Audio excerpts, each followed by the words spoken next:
The Joe Rogan Experience. Speaking of current events, is the president going to jail? We're trying to figure this out. Is he going to jail? It seems like some serious shit is going down. It sure feels like it. And you know what it feels like? It's really interesting. It's like you're watching a show. Like It's a really ramps up. entertaining show. Yeah. I mean, I don't mind that House of Cards is in production because this is a good show we're watching right now. Yeah, I mean, it's ramping up. Whatever is going on, it's like they're building towards an event. And it seems like they have been planning this. Like they're systematically attacking different parts of his administration, getting people to fold, getting people to turn state's evidence, getting people to plead guilty, and they're slowly chipping away. It feels like there's no way that the end result could be like, and that's it, we're done. This is as far as we got. It feels like there's definitely a shoe's going to drop, right? I mean, the crazy thing is they're going to get him for campaign financing because of his attorney paying off Stormy Daniels. I think the thing that I read, and I could be getting this wrong, is that it's that payoff within a certain number of days of the election, right? That starts to break a finance law? I guess. Because they said that payment was within a certain number of days of the election. So what it means is that it's affecting the election. Potentially is what the accusation could be. Isn't that interesting? It's like you're paying someone to affect opinion, and so that's like it's a campaign finance violation. Yeah. It's also amazing that, I don't know, I mean, I guess at the time somebody comes to you with that check and you're like, sure. But in retrospect, think of how much leverage she would have had if you go back then and she gets to say, you want me to keep this thing silent? No problem. But you need to up that check. Well, how about Bill O'Reilly? Bill O'Reilly paid one lady $32 million. That's fucking nuts. What did he do? No. Hey, that's not squeezing an ass cheek, right? What did he do? First of all, how much money does he have? Yeah. Where $32 million is like, just pay it. Just pay it off. Just write it off. Yeah. What is that, a year's salary? They have a lot of fucking settlements. Ooh, yeah, baby. Roger Ailes and have you seen the bit I'm doing on Fox News? No. It's one of my favorite bits. Really? Oh, I love doing it. This will be in the new one? Yeah. No, I look forward to seeing it. It's such a fascinating little place over there. Yeah. And right now, what they're doing, for the most part, not every show, but most of the show, other than Tucker Carlson, I think is one of the few guys over there that he seems the most reasonable. Really? Yes. You think he's more reasonable than like Shepard Smith? Well, I never watched that guy. Well, that guy is, I'm saying, he's there, but he seems to have like a little more unbiased balance. Do you think if you were doing ecstasy with Shepard Smith, he'd try to kiss you? I hope so. I think you would. I've been losing weight and training. Yeah. But the rest of it, my point is, the rest of this show seems like state-run propaganda. Here's the thing. It's also, when it's not a secret, it's kind of fascinating, right? That it's not a secret that he has real relationships with multiple on-air talent. Like the president is like, I'm friends with Jeanine Pirro. I'm really good friends with Sean Hannity. I'm really good. I watch every day. I watch a morning show called Fox and Friends. And as they report things, I tweet out like policy change based on this morning show. And it's not secret. Like it's just, you see the segment and then he's like this aired at 6:30 a.m. 6:32. He's like, we're going to have to do something about this shit. And they're like, they just did a segment on it. And then that also throws his aides and his staff curveballs because they'll be not expecting that he's going to bring this up. Right. But he sees it on TV, and then they have to go like, yeah, of course we were going to do that. Because have to keep him from the TV. Yeah, it's fucking nuts. He watches a lot of cable TV. They say he watches 8 hours a day. He doesn't like to go to the office early. That's one of my other favorite ones. Like John Kelly has been like, you've got to get here earlier. That's hilarious. What time does he show up? I said for a while he was showing up at 11, and that they were trying to get him to come at 9, and then I think they settled on 10 or something. Yeah, he's just like, I don't want to get there at fucking 9. That's ridiculous. Yeah, it's so interesting. I really think if he doesn't get us into a war, having him as the president will be very, very beneficial. Yeah? Yeah. Is because I think that we're going to realize how fucking crazy it is to give one person so much power. Yeah. Based on a popularity contest. It does kind of highlight the absurdity of not just of him, of the presidency, right? Completely absurd. Yeah. We would never do it that way today. If we had no government at all, if we lived in some sort of bizarro universe where a government had never been established, we decided enough is enough, we can't live with anarchy anymore, we need to have some sort of a system of rules, checks and balances, and put it in. We'd never say, all right, let's have a popularity contest.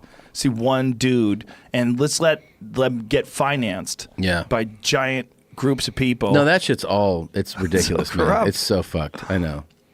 Then it seems like everybody, agrees that that's fucked, but it never changes. Yeah. I've been hearing for a decade plus about campaign finance reform stuff, and then it's still, powerful super PACs. Yeah. Collect them. We'll just find a loophole and then we'll get money that way. I mean, nothing changes. Well, just the amount of money and influence, it's all tied in together. To try to completely shake that off, you would have to get people to be 100% ethical. They would have to say, you know what, this is just not the way to run the government. It's not right for the people. Yeah. But they're not going to do that. Of course There's just too much influence. It just shows you how sneaky and snaky the whole thing is. But it's also really interesting, too, because we're going to be forced with this guy, because of all this fucking chaos, we're going to be forced to, re-examine how we do things. Oh, yeah. Maybe it'll be a little change for the next president. What the real worry, I'm sorry, the real worry would be that he would get through 8 years, and then one of his sons would take over. I guess it's not out of the realm of possibilities. Oh, not even a little. I have this theory that I think he actually, in a way, will really relish and enjoy the midterms in November going Democrat, because that totally feeds into his just they're attacking, and being able to be like, of course nothing gets done because these fucking cunts are in office now. And I think that he would really actually almost enjoy, because he loves combative things, like a combative relationship. I think he's actually going to, if it goes that way, I think he will really enjoy it. I think so, but I also think that he likes winning, though. He does like winning. Of course, he likes winning, and it's like compulsive. You can tell that when they'll ask Oprah, "Are you going to run?" She's like, "No." He's like, "I hope she runs. Kick her fucking ass." He can't help himself. He has that kind of competitive side to him. Yeah. No, he definitely does. Well, they say they don't want him to testify because they know they're going to catch him lying. Mm-hmm. They're like, "You can't do it." He's like, I can do it. Don't worry, I'm not going to lie. All his lawyers have said 100% don't do that. He's like, "Oh, I'll think about it," which means that he, because he says that a lot with, you can tell when they have those off the cuff, press, when he lets the press in, they'll ask him something. He'll be like, "We'll see what happens," which is totally I might do it, I might not, but that everybody on his side is like, please don't say anything. At this point, they might not even be. They might be like, "Go ahead." Yeah. You want to? Yeah. Go ahead, tough guy. Yeah. Go talk. Go talk. Who knows, man? I'll get another job. How amazing would it be to watch that deposition or in that, interview? Do you remember when Bill Clinton was grilled about Monica Lewinsky? And the word is? Yeah. That was amazing. And just the term sexual relations. Not as what I understand it. The way I understand the word. That's not it. Yeah. No, I mean, that was fascinating. He's so shameless. Well, not just that. It's just, it seems so strange. Yeah. Back then, in the 1990s, to be able to watch the president in video get grilled. And clearly they wanted to release this video to humiliate him. Of course. But it was just bizarre. It's like we've never seen anything like this. You've never seen a sitting president getting grilled by people, and especially about sex. And the shift mode, we knew him as this, obviously you'd see him on the campaign trail or meeting people. He's this super charming, right? Personable guy. Yeah. Really good at being basically a celebrity, really good at that. And he's, knows how to be a politician.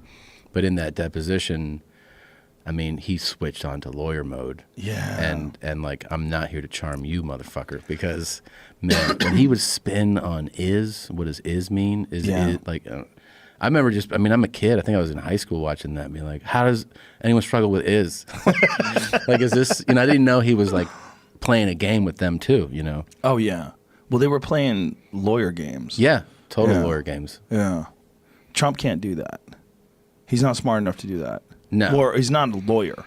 No, So he's no. not. I wouldn't say he's not. I don't think that Trump is not smart. I think he's smart. I've especially when you listen to interviews of him from the past. Like there's some interviews of him in the past, very articulate. Yeah. And obviously been very successful in business. But I don't think he's interested in expanding his horizons mentally. I don't think he's interested in reading. No. I don't think he I also think that explores- he really 100% did run his business off of instinct and like gut. and relationships and Yeah. loyalty and all then- the stuff that he's promoting. When they say, like, you can't do that here, he's like, sure I can. Yeah. You know? Why can't I? I'm the Yeah. president. Fuck off. That's what Yeah. the people wanted. Do you want to read this briefing? No, I don't like to read briefings. I don't like to read. Yeah. He doesn't like to read. They say they put the word Trump in his briefings a bunch of times just so that he reads it. Screwed ahead. What? This is about me? What else about me? I'm Yeah. amazing. Look, I'm amazing. So it's Yeah. right there. It's in print. I don't know, man. It does feel like it's going to Is get... this Star Report? This is what Yeah. led to Ken Trump. Starr. Yeah, Yeah. right. This would be like Mueller's report that would be coming out maybe later this year or something like that. Is that the equivalent? I don't know. Yeah, I guess if they get to a report, special yeah, sure, counsel or special something. counsel report, yeah, sure. The Mueller thing is so strange because technically, can he fire Mueller? Well, there was a big article about whether or not. So the White House said that they believe that he does have the power to do that, and you don't know if that's. I mean, you would think that means that he just wants to put that signal out. They're like, I can do this, but there was other legal minds that said that he couldn't do it. That he would have to get because Sessions has recused himself from this. The deputy attorney general, Rod Rosenstein, is it? And that he would have to get him to do it. And then they said that that he would not do that unless. I mean, Rosenstein said he wouldn't do it unless Mueller had done misconduct. Right. So and that if the president tried to get him to do that, he would resign. In which case, they would have to get another person either appointed to do it or whoever's below him to do it. So it's a good episode. It really is. Yeah. I can't remember a time where I felt like there was nobody at the wheel more than I do now. Yeah. It does feel like chaos. Chaos. Like there's all people that are in positions, there's the Secretary of State, there's the Chief of Staff, there's all these different people that are in positions. But it feels like like make believe. And you know what happens? Because this happens everywhere. We get lost in our experience of it because we live here. Yeah. I'm really fascinated by how it looks outside of here. Oh yeah. And like it must really seem like an even crazier show. Oh, it's got to.